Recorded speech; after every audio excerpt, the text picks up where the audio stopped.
Olá, queridos alunos!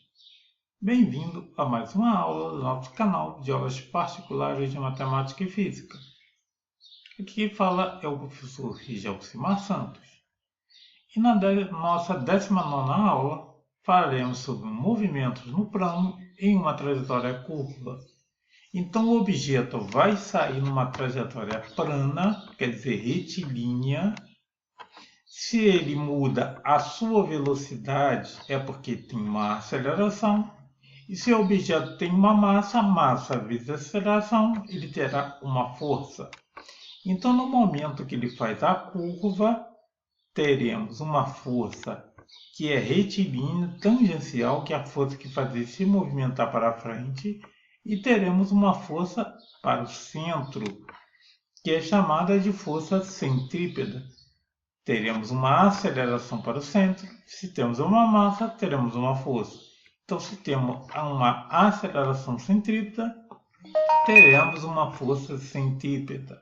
A aceleração centrípeta é dada pela velocidade ao quadrado do objeto dividido pelo raio da curva. Então, veja que o movimento de um carrinho na montanha-russa, ela tem a força na horizontal, que faz ele se movimentar para frente, e no momento que ele faz o looping, teremos uma força para o centro, que é chamada de força centrípeta. Então, além dessa força, teremos a força magnética que mantém o carrinho em contato com a superfície que ele está em movimento. Então, o carrinho só faz o looping porque ele está na velocidade máxima, na velocidade limite para fazer a curva. Senão, ele não faria a curva. Então, aqui nós temos o movimento de um carro em uma pista retilínea. Então, veja que ele tem uma força retilínea que é a massa vezes a aceleração. Essa força é pelo motivo da velocidade variar e ele tem uma aceleração. Se ele tem uma massa vezes aceleração, vai nos dar a força como na segunda lei de Newton. Então, no momento que ele faz a curva, veja que você coloca a sua cabeça para o centro da curva. Isso significa que teremos uma força direcionada ao centro da curva. Essa força é a nossa força centrípeta, que é devido à aceleração centrípeta. Então, teremos, além da força para frente, que é a força motora, temos a força centrípeta e teremos as forças das rodas, que é a força de atrito. Aqui, um carrinho de montanha-russa, ele vem na trajetória retilínea e no momento que ele faz a curva, veja que todos que estão dentro do carrinho têm a sua cabeça voltada para o centro da curva. E ali você vê a sua força centrípeta atuando. Então, a composição dessas duas forças é que faz o objeto fazer a curva.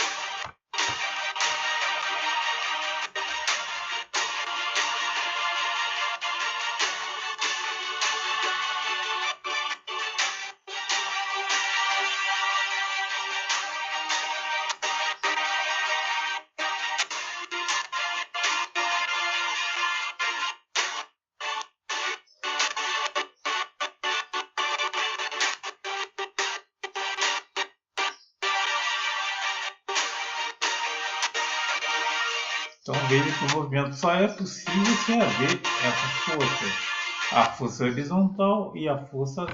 Então veja aqui que temos o nosso exemplo, uma rampa de skate. Então o skatista vai sair do ponto mais alto da trajetória para fazer um looping. Então no momento que ele sai do ponto mais alto da trajetória, ele tem uma energia potencial, porque ele tem uma altura, e essa energia potencial ao longo da trajetória, quando ele entrar na trajetória retilínea, ele vai ter uma energia cinética. Então, no momento que ele passa no looping, nesse ponto que ele passa, ele tem que ter a velocidade máxima para poder fazer o trajeto, para fazer o movimento e passar pela curva. Veja que para baixo nós temos a força-peso dele e a força normal também para baixo, que é a força que a trajetória faz, no caso, na pessoa, no skatista, né? E temos também a força centrípeta. Veja que temos 3 forças puxando ele para o centro da trajetória, quer dizer, para cair. E para frente, temos só a força tangencial. Se tem força, temos aceleração. Se tem aceleração, temos velocidade. E aqui ele tem que passar com a velocidade limite. Se ele não passar, não tiver com a velocidade limite, ele não consegue fazer o looping na trajetória. Como ele tinha alcançado a altura máxima, ele faz. Então veja aqui que ele consegue agora uma altura mínima. Veja que ele nem consegue chegar a fazer o looping. Isso porque o nosso atrito está máximo. Então ele vai perdendo energia e vai perdendo velocidade de acordo com a trajetória. Então vamos colocar aqui numa altura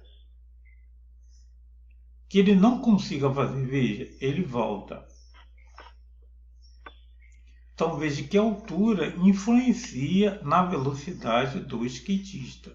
Então quanto mais alto ele tiver, maior vai ser a sua energia potencial e com isso vai ser maior a sua energia cinética que tem a velocidade. Então veja que nesse momento ele consegue fazer o looping na trajetória.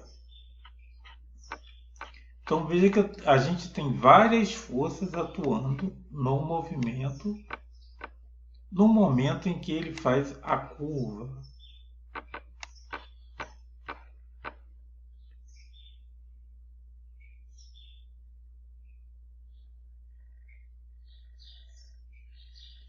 Um bom estudo e até a próxima aula.